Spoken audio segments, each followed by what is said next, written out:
저기 우리 봉두환 회장님이 지금 한미클럽을 대표해서 아이고,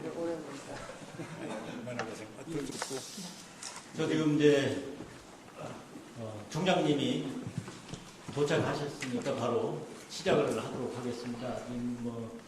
예전보다 조금 늦어졌고 해도 하여튼 총장님께서 저희한테 1시간 정도 시간을 주실 것으로 저희가 기대하고 있고, 총장님이 공항에 도착하시자마자 이쪽으로 오시고 굉장히 고단하시겠습니다. 저희 관훈클럽 포럼에 관훈클럽 초청에 응해 주셔서 대단히 감사하게 생각합니다. 우선 본격적인 순서에 들어가기 전에 지금 우리 한국 방문하자마자 우리 관훈클럽을 찾아주신 데 대한 감사의 표시로 일단 환영의 박수부터 한번 치고 시작하겠습니다.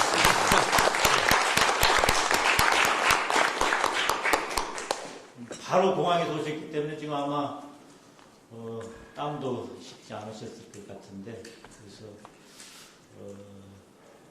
우선 아까 행사 준비하는 우리 두자리 대변인께서 뒤에 가면 잊어버리니까 본격적인 얘기에 들어가기 전에 기념사진을 먼저 찍고 시작을 하라고 지침을 주셔가지고 우선 기념사진을 앞에서 찍겠습니다. 여기 앉아 계신 분들은 다 우리 앞에 김숙 대사님까지 다 오십시오. 오준 대사님.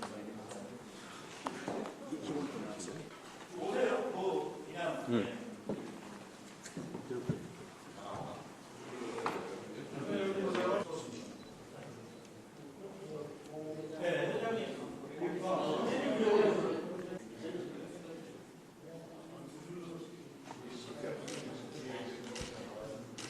이쪽 끝에 계시면.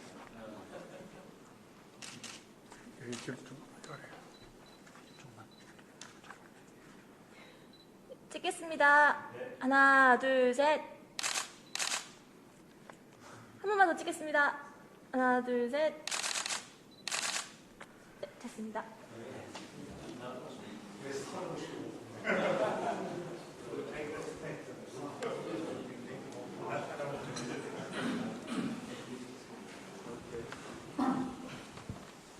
총장님은 아주 어렵게 저희가 모셨습니다.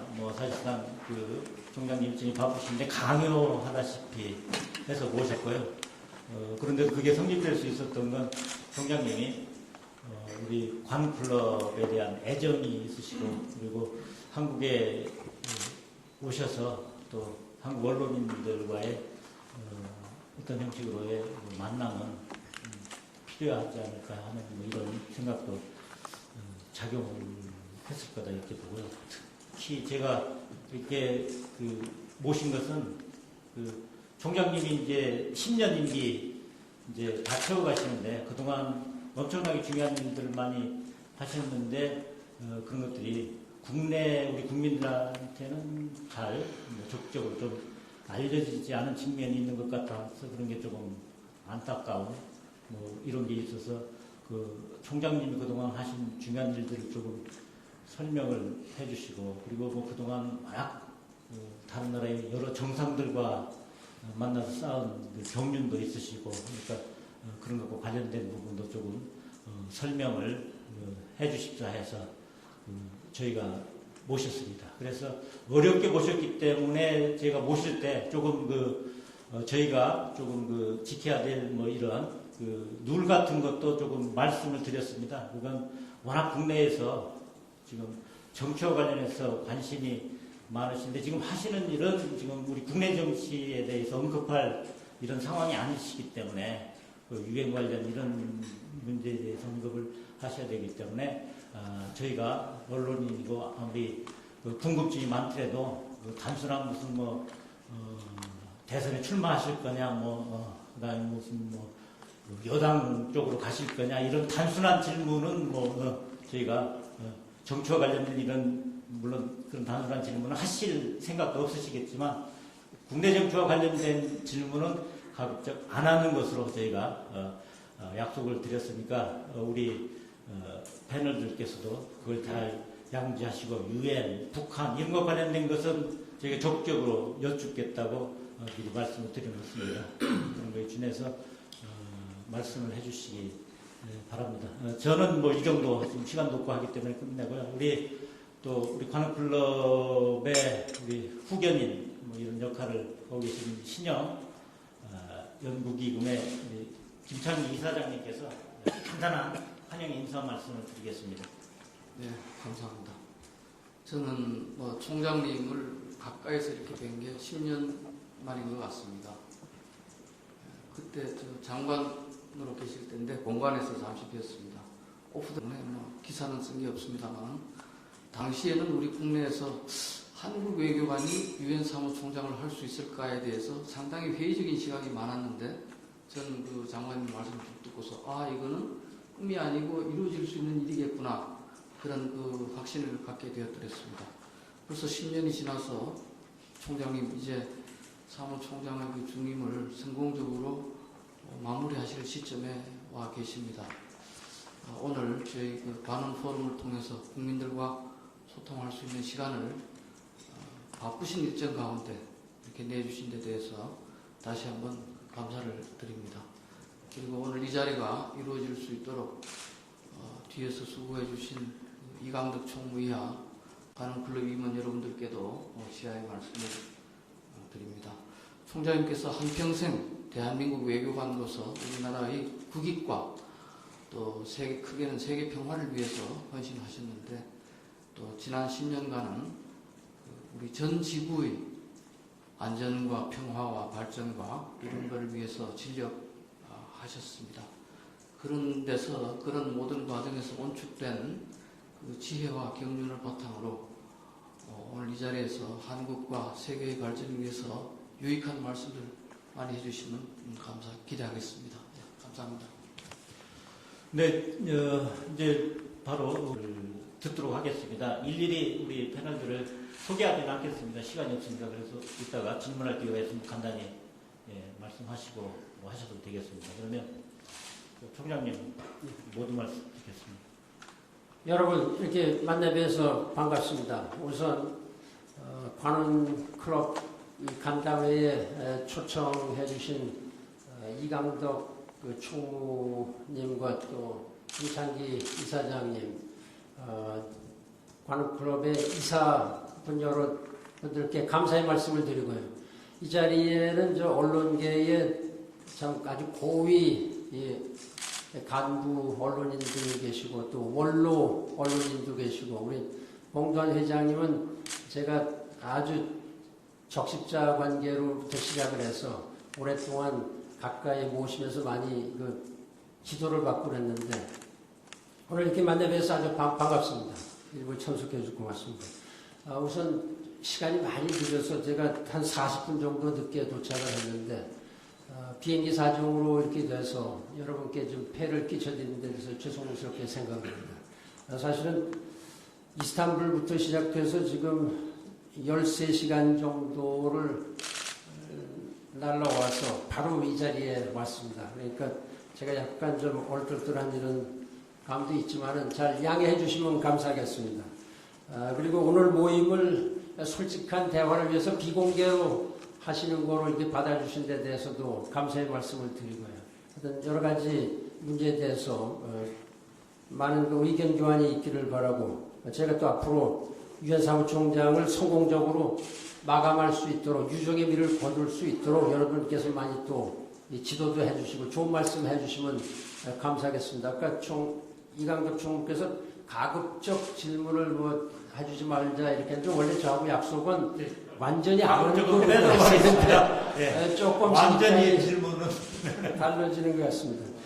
시간이 많이 없기 때문에 우선 제가 지난 10년 동안 유엔 사무총장으로서 근무하면서 보고 느끼고 한 이런 내용에 대해서 간략히 제가 소회를 말씀을 드리겠습니다. 사실은 너무나 많기 때문에 아마 책으로서도 몇 권은 써야 될 이런 분량이 되지 않을까 이렇게 생각이 됩니다만 약 한 15분, 20분 정도 내에 말씀을 드리고 여러분들의 또 의견이 있으시면 그때 제가 좀 답변을 드리는 거로 다 이렇게 하겠습니다. 흔히들 재미있는 말로 유엔 사무총장 직업을 세상에서 가장 불가능한 직업이다. 이 얘기는 트리구블리 제1대 유엔 사무총장이 다그 하마슈트 사무총장하고 인수인계를 하면서 이 얘기를 한 겁니다. The most impossible job 이라고 이렇게 얘기를 했는데 제가 사실은 그때 취임을 하면서 이걸 The best possible job으로 바꾸겠다. 세계에서 가장 좋은 직업으로 바꾸겠다 이렇게 했는데 사실상 참 어렵다는 이런 생각이 들었습니다. 언젠가는 하도 일이 너무나 많고 저도 참 괴로운 일도 많고 그래서 제가 유엔에 한 40년 이상 근무한 상당히 고위직으로 은퇴한 사람한테 물어봤습니다. 당신이 40년 이렇게 근무를 했는데 40년 근무하면서 유엔이 이토록 바쁘고 어려울 때가 있었느냐. 물어보니까 그 양반이 여러 사무총장들하고 같이 지냈는데 내중에 아주 고위직까지 갔죠.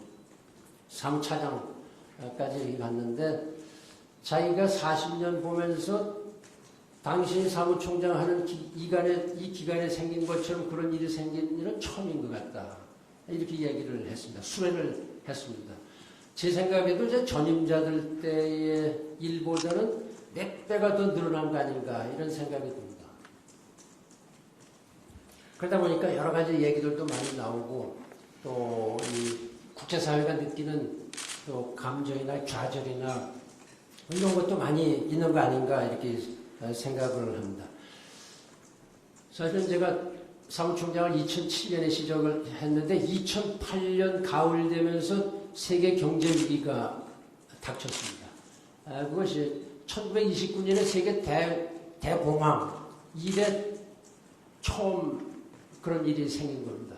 그 이후에 한 2, 3년 후에 유로존 크라이시스가 또 다시 생기고 그러다 보니까 제 지난 8년간 내지 9년 내 그 시기는 역대 어느 총장보다도 좀 힘들었다. 그런 면에서요. 왜냐하면 이 경제가 잘 돌아가고 또 여유가 있을 때 마음이 너그러워지는 법인데 전부 다 각 국가들이 특히 잘 사는 나라인데 미국부터 시작해서 유럽들이 모두 어려워지니까 상당히 마음이 각박해지고 거기에다가 더군다나 아랍의 봄이다 여러 가지 해서 이제 대그 변혁이 국제사회에서 일어나기 시작을 한 겁니다. 우리가 보통 4F라고 그랬는데 그 Financial Crisis가 있고 그 Food Crisis가 2008년에 생겼습니다. 한국에서는 Food Crisis가 있는지도 잘 모르고 지나갔지만은 국제적으로 어마어마한 Food Crisis가 일어나서 이 문제를 해결하느라고 꽤 노력을 했고 그 Fuel Crisis가 생겼죠. 오일 프라이스가 그냥 천정부지로 다 올라가는 이런 상황이 생겨서 거기에도 오일 프라이스를 어떻게 좀 다운시키느냐 이런 거 아주 사우디 국왕하고談판을 하고 제가 이제 그런 일도 있고요. 거기에 그 플루가 또 생겼습니다. 그래서 그때에 그 백신 같은 걸 개발해서 보내려고 상당히 노력해서 우리가 그 4F 크라이시스라고 하는데 내중에는 에볼라까지 이렇게 생기는 일까지 생겨서 세계에서 생각할 수 있는 나쁜 일들이 전부 다 한꺼번에 다 몰아닥친 이런 데서 제가 10년을 하다 보니까 제 워낙 그 성격도 그렇지만은 한국에서 여러 가지로 이 단련된 또 이 훈련된 이런 그 공직에 대한 아주 투철한 정신 이거를 하여튼 제가 최대한도로 하겠다. 그래서 어떻게 보면 지난 10년간을 100m 마라톤을 뛰어야 되는데 100m 뛰는 기분으로 계속 뛴 겁니다. 그러니까 상당히 어려운 그 10년을 거의 이제 보내가고 오늘 아침까지 이 순간까지 제가 이런 식으로 다 달리고 있는 중이다. 이렇게 이제 말씀을 드릴 수 있습니다. 이제 그 정도는 이제 말씀을 드리고 그러면 제가 첫 해부터 묻는 게 질문들이 당신이 가장 보람있게 생각하는 업적이 뭐냐. 그래서 그때마다 제가 이거 제 업적에 대한 거는 역사가들이 할 겁니다. 긴 사람들이 할 겁니다. 이렇게 쭉 하는데 10년이 지나고 나니까 그럼 이것도 역사가가 할 거냐. 이제 그 답변을 하기가 좀 이제 궁색해지는 이런 상황이 생기죠. 그래서 제 나름대로 그러면 제가 10년 동안에 한 것 중에서 남에게 자랑스럽게 또 보람을 느끼고 국제사회에서 좀 잘했다 이렇게 생각할 만한 게 뭐가 있느냐 이렇게 나름대로 좀 생각을 해봤습니다. 그 중에서 여러분들도 뭐 동의하실 수 있겠습니다만 기후변화 협정을 체결하는데 제가 지난 10년간을 정말로 남다른 그 고생을 하고 노력을 하는 이런 점이 있고 두 번째로는 2016년부터 금년부터 시작하는 그 Sustainable Development Goals 영어로 이제 2030 Agenda for Sustainable Development 지속 성장 가능 계획. 그러니까 이제 밀레니엄 디벨롭먼트 골스를 2000년에 해서 2015년에 끝났죠. 그거의 대부분을 제가 이행을 하는데 노력을 했고 이제 앞으로 15년을 내다볼 2030년까지 전 이 세계 이 주민들하고 지구, 이 자연을 어떻게 조화롭게 해서 지속적으로 발전해 나가느냐 이런 그 원대한 계획을 만드는데 제가 기여를 했다 이렇게 말씀을 드립니다. 그 중에 제가 훨씬 더 많은 아주 투자를 하고 아주 신념을 가지고 노력을 한 것이 기후변화 협정을 체결한 겁니다. 기후변화 협정 여러분 아시겠습니다만 지금 교토 프로토콜 하나 남아있는 겁니다. 그 거의 미국, 일본도 안 들어가 있는 이 교토 프로토콜이 일본에서 채택이 됐는데 일본이 두 번째 그 교토 프로토콜 될 때는 들어가질 않았습니다. 캐나다 중요한 나라들이 전부 다 빠져있는 이런 한 40여 나라 정도 되는 일종의 그 반쪽도 안 되는 이런 협약이 있는 건데 이거를 196개 당사자 지금은 197개 당사국이 되어 있는데 197개국이 전원 찬성을 한 이런 그 협정을 체결한 거죠. 이 협정 체결의 과정이 아주 묘해서 한 나라라도 반대를 하면 196개국이 찬성한 건 무효가 됩니다. 그런 상당히 어려운 과정을 거쳤는데 2009년에 제가 트라이를 했다가 코펜하겐에서 실패를 한 번 했죠. 그때는 뭐 한 나라뿐만이 아니라 여러 나라들이 반대를 해서 분위기가 무르익지 않았다 이런 걸 느꼈는데 요번에 그걸 제가 해냈습니다. 물론 저 혼자 한 건 아니지만은 우선 당시에 부시 정부를 또 움직이고 이제 오바마 대통령이 되면서 제가 좀 힘을 받기 시작을 했고요. 중국이 태도를 좀 바꾸기 시작하면서 좀 힘을 받기 시작을 해서 약 20여 년 걸렸던 이런 그 지지부진하던 협정을 끝장을 이루어낸 이런 상황입니다. 앞으로 한국 정부가 이런 그 협정을 조속한 시일 내에 좀 비준을 해달라 이런 내용을 제가 며칠 전에 이 총리께 부탁을 좀 드렸습니다. 이스탄불에서 제가 총리를 만나 뵙고요. 그 다음에 느끼는 거는 Sustainable Development Goals인데 이게 이제 17개가 있지만은 17개를 보면은 우리 인류의 번영, 성장, 발전, 행복, 안전을 포함하고 이 지구의 지구의 지속적인 그 환경 유지 이거를 다 포함을 하고 있습니다. 거기에 기후변화도 들어가 있는데 기후변화는 다른 트랙을 통해서 별도로 다 이제 협정이 이루어졌고 그 나머지 사회개발, 이 또 법치주의 강조라든지 이런 것이 거기다 다 포함이 되어 있어서 이것이 2030년까지 되면은 우리 목표는 전 지구상에서 배고픈 사람이 없다. 절대 극빈층이 없다. 그 다음에 남녀 50대 50 그 젠더 이퀄리티가 이루어진다.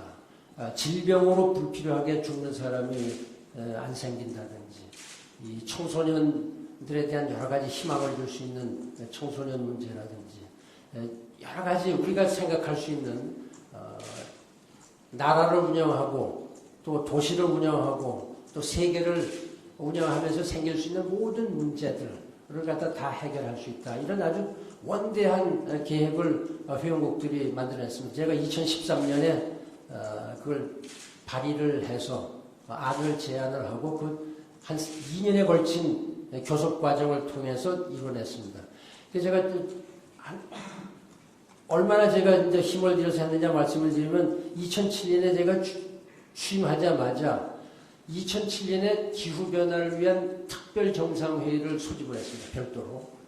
2008년에는 MDG를 촉진시키기 위한 이러한 정상회의를 했고 2009년에는 기후변화 정상회의, 2010년에는 MDG 정상회의.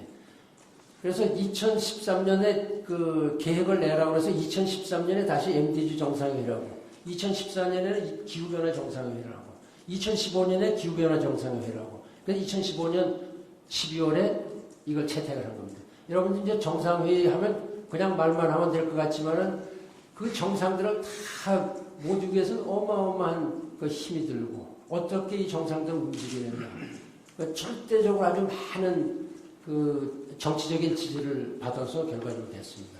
제가 지금 이스탄불에서 개최된 월드 휴머니테리언 서밋을 주재하고 오는 길입니다. 이거는 유엔 역사상 71년 만에 처음으로 개최된 정상회의입니다. 지금 현재 1년에 여러 가지 자연재해라든지 또 이 정치 분쟁으로 해서 일어난 여러 가지 분쟁 때문에 많은 그 인도적인 위기가 생깁니다. 휴머니테리언 크라이시스가 생겼기 때문에 이것도 참 유엔이 감당하기 어려울 만큼 돼서 급기야는 제가 이 문제에 대해서 정상회의 한 번 소집을 해야 되겠다. 이렇게 해서 이제 했는데 언론에 보셨는지 모르겠습니다만은 어디 하다 보니까 그 G7 국가들 중에서 독일의 앙겔라 메르켈 총리만 빼고는 6나라 정상들이 다 빠진 겁니다. 그래서 제가 어제 기자회견을 하면서 이 G7 정상들이 가장 그 부유한 국가의 정상들이 여러 가지 이유가 있겠지만은 불참한 데 대해서 대단히 실망스럽다. 이 월드 휴머니테리언 서밋에서 결정된 이런 문제를 이행하는데 G7 국가들이 좀 더 적극적으로 참여해 주길 바란다. 제가 이제 내일 아침에 G7 정상회의에 참석하러 갑니다. 거기서 이 문제를 제기를 하려고 그러는데 그만큼 이 각국의 이해관계도 전부 다 다르기 때문에 이 기후변화든 이 지속 성장 개발이든지 상당히 어렵죠. 특히 개도국과 선진국으로 갈라지고 선진국 중에도 의견이 갈라지고 개도국 중에도 의견이 갈라지는 이런 상황들이 많이 있습니다. 특히 김용석의 은행 총재가 어떤 기회 있을 때마다 회의할 때 제가 기후변화 문제를 이렇게 참 무모하다시피 이제 좀 과감하게 밀어붙인 데 대해서 이 정치적인 목을 걸고서 했다. 이렇게까지 얘기를 좀 한 일이 있습니다. 이 문제는 그것까지만 말씀을 드리고요. 이제 좀 더 구체적으로 나가면 이제 정치안보 이제 이런 문제가 있는데 지금 현재 전 세계적으로 보면요. 여러분들께서 다 이제 뭐 취재를 해서 아시겠습니다만 최소 17개의 이 분쟁이 동시에 지금 벌어지고 있습니다. 제일 크게는 시리아가 있고 예멘, 이라크, 사우스 수단, 뭐 리비아, 센트럴 아프리칸 리퍼블릭부터 시작해서 쭉 이제 분쟁들이 끝없이 이렇게 가고 있습니다. 그것이 동시다발적으로 계속 일어나고 있기 때문에 거기에 곁들여서 이제 그 ICL이라고 해서 테러리즘, 익스트리미즘들이 계속 전 세계 그 암처럼 퍼져나가고 있는 이런 상황이기 때문에 이 정치안보 문제를 어떻게 해결해야만 잘 해결해야만 이 개발이 될 수 있는 거 아니냐, 또 인권이 보장이 되는 거 아니냐, 이런 그 세 가지 문제가 아주 타이트하게 연결이 되어 있기 때문에 이 세 가지 문제를 동시에 다 해나가야 됩니다. 어느 하나 문제 하고 이거 하고 그런 게 아니고, 그래서 상당히 좀 어렵다 이런 생각이 들고 있습니다. 특히 지역 분쟁 문제가 되면 강대국 간의 그 이해관계가 첨예하게 걸리고, 시리아 문제가 아직까지 6년 동안 해결되지 못한 것이 결과적으로 미국을 중심으로 한 서방 세계와 러시아를 중심으로 한 또 세계, 또 아랍 국가들의 분열 등등으로 해서 해결이 되지 못하고 있습니다. 시리아 문제가 왜 6년 동안 해결 못되고 있느냐. 우선은 시리아 사람들이 갈려져 있고요. 아랍 사람들이 갈려져 있고 안보리가 갈려져 있고 세 가지가 다 갈려 있으니까 이게 퍼펙트 스톰이 된 겁니다. 잘못되기로 말하면 이게 퍼펙트 스톰이 되는 겁니다. 그러니까 아직까지 안 되고 있고 그래서 여러분 이제 이 분쟁이 금방 해결이 될 것 같은데 해결이 안 되고 그럼 그때 모든 불만 유엔이 뭐 하고 있느냐? 유엔의 에피션시가 있느냐? 이펙티브니스가 있느냐? 이렇게 얘기를 하면서 그 불만은 대개는 저한테 들어오고 합니다. 그러니까 유엔 하면 유엔 사무총장만 있는 것처럼 이렇게 돼 있는데 사실은 가장 막강한 그 권력을 가지고 휘두르는 거는 안보리거든요. 안전보장이사회인데 우리 오준 대사가 경제사회 이사회 의장입니다.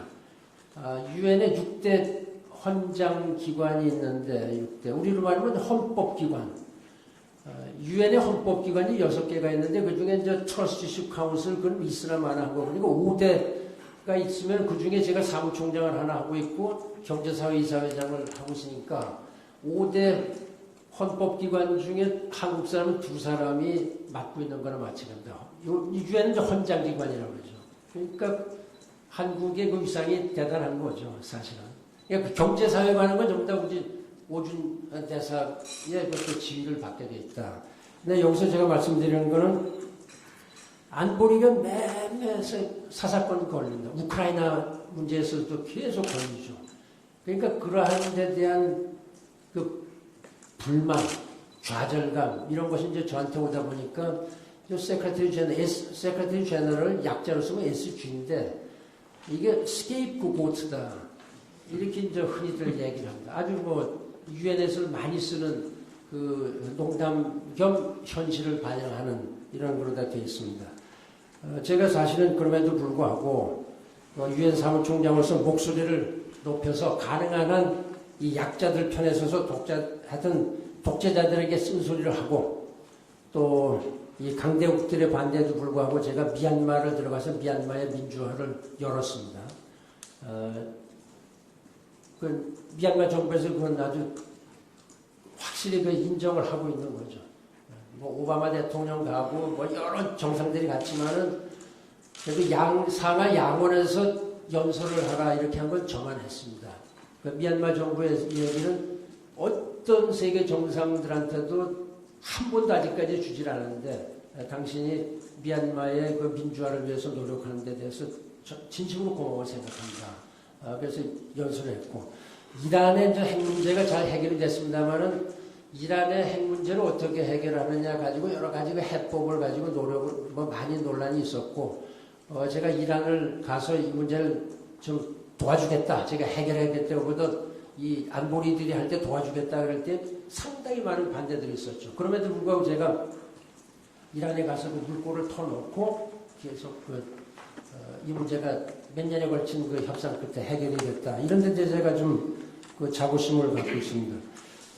이 국제 분쟁이 많이 일어나니까 그 유엔 평화유지군이 있는데 2000년에 유엔 평화유지군이 4만 명뿐이 안 됐습니다. 그때만 해도 상당히 분쟁이 있었다 그러지만 좀 조용했다 이런 생각이 드는데 지금 현재 유엔 평화유지군이 12만 명으로 늘어났습니다.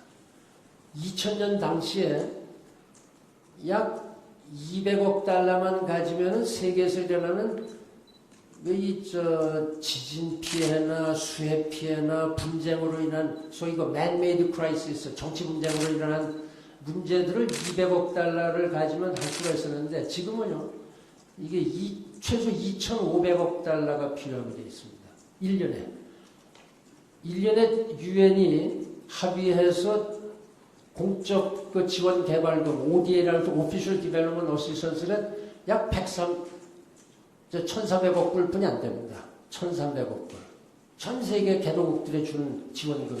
그런데 갑자기 써야 되는 돈이 2,500억 달러가 필요하니까 제가 더 이상 감당할 수 없다. 그래서 세계 정상회의를 이제 개최한 이런 상황입니다. 그런 면도 여러분께서 좀 이렇게 알아주셨으면 좋겠고요. 그 여러 가지 분쟁 중에 한국과 관련돼서 제가 이렇게 좀 많이 느끼는 게 여러분들께서 저한테 왜 북한 핵 문제를 해결을 못했느냐, 북한 문제 왜 북한에 가지 못했느냐 등등 여러 가지 말씀들을 많이 이렇게 하는 걸 제가 잘 듣고 있습니다. 이 관련해서 그 전에 사이프러스가 있는데 세계에 그 분단국이 둘이 있습니다. 사이프러스가 남북으로 분단이 되어 있고 한반도가 남북으로 다 분단이 되어 있습니다. 그전에 남북 예배는 통일이 됐었다가 지금 계속 싸우고 있고요. 다시 통일된 국가가 지금 망명정부처럼 나와 있으니까요. 그러나 예멘은 한 나라로 되어 있고 그러나 분단되어 있는 게 사이프러스하고 한반도가 70년 이상 분단이 되어 있고 사이프러스는 약 40년 분단이 되어 있습니다. 사이프러스의 이 분단을 통합시키기 위해서 통일을 시키기 위해서 제가 2007년부터 상당히 노력을 많이 했습니다. 사실은 어제도 이스탄불에서 남북 그 사이프러스 그 지도자들을 각각 이렇게 만났는데 제가 남북 사이프러스 지도자들을 동시에 모아놓고 협상을 뭐 이틀, 3일간씩 계속 그 조용한 데서 이렇게 하고 그래서 예를 들면 국가의 권력기관은 어떻게 통합하느냐, 군대나 경찰은 어떻게 하느냐, 재산은 어떻게 하느냐. 예를 들면 남북한이 지금 재산 관계가 많을 거 아닙니까? 땅을 소유했던 분들의 여러 가지 문제가 이런 문제를 어떻게 해결하느냐. 대통령은 몇 번씩 누가 몇 년에 한 번씩 돌아가면서 하느냐. 일종의 그 연방제 교섭을 하고 있는데 지금 현재 상당히 진전이 잘 되고 있습니다. 이분들 말씀은 제가 당신이 임기 끝나기 전에 해놓고 가라 뭐 이런 얘기인데 제가 그걸 할 수 있을지 모르겠습니다만 그러니까 유럽에서 가장 큰 문제 중에 하나가 사이프러스 이 통일 문제인데 지금 상당히 진전이 되고 있고요.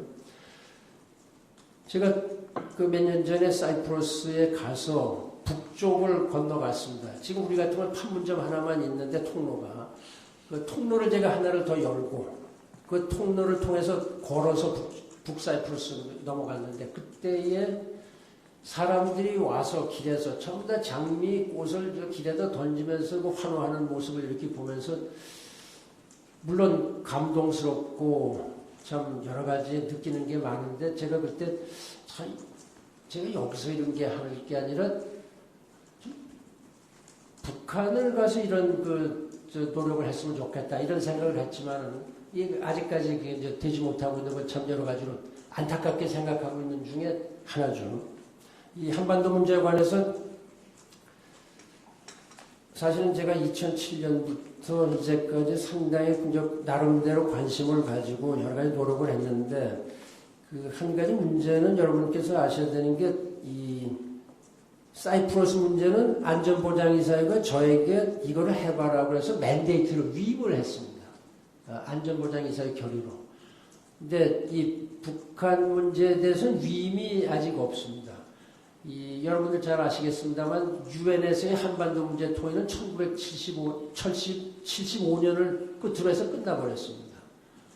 1976년에 한반도 문제를 더 이상 유엔에서 토의하지 않는다. 이런 유엔총회 결의가 결정이 돼서 그런지 하여튼 논의가 안 됐죠. 계속 논의가 안 되고 다만 북한의 그 핵실험, 이 미사일 실험으로 인해서 제재가 걸려 있으니까 제재를 이행하는 이 과정을 검토해서 보고하라. 이런 그 맨데이트만 갖고 있습니다. 그럼에도 불구하고 제가 유엔 사무총장의 개인적인 그 이니셔티브를 가지고 북한 측하고 계속 대화를 해왔는데 사실은 몇 차례 계기는 있었죠. 갈 기회가 있었는데 이제 북한 여러 가지 여러분들 아시다시피 참 불가치기 아닙니까? 돌변하고 그러니까 이 판문점을 가려고 그러다가 하루 전에 발표했는데 그냥 취소를 하고 또 작년에 좀 갈 기회가 상당히 무르익었는데 갑자기 또 연기를 한다든지 그런 상황이 있어서 아직까지 이루어지를 못했고요. 그런 이후에도 계속 제가 대화 채널은 열고 있습니다. 이 고위 간에. 그래서 아마 제가 말씀드리면 남북 간에 그래도 이 대화 채널을 계속 유지해오고 있는 제가 유일한 거 아닌가 이런 그 생각을 하고 있고 앞으로 기회가 되면 계속 노력을 하겠다 이런 생각을 하고 있습니다. 또한 그 북한 문제 관련해서 그 북한이 여러 가지로 경제적으로 어려움을 겪고 있고 그래서 제가 이명박 대통령 때라든지 이제 박근혜 대통령님에게도 이 정치적인 문제를 떠나서 인도적인 문제에 대해서는 물꼬를 터놓는 게 좋습니다. 이렇게 말씀을 드리고 특히 영유아들에 대한 지원을 해주는 게 좋겠다 이런 말씀을 드려서 정부 차원에서도 다 동의를 하고 있는데 최근에 여러 가지 이제 분위기가 많이 경색이 되어 있죠. 유엔이 제가 그 임기 중에 세계 식량기구 그 FAO라든지 유니세프, WFP 또 WHO 그런 그 지도자들이 좀 더 책임자들이 북한을 방문하고 나름대로 좀 원주도 해주고 유엔의 제 밑에 직속으로 있는 긴급 구호 자금이라고 있습니다. Central Emergency Response Fund라고 해서 1년에 거기에다 구를 비상 예비로 하면 이제 예비비 같은 거죠. 예비비를 갖고 있는데 그 중에서 제가 많이 그 지원을 해주기도 하고 그랬습니다.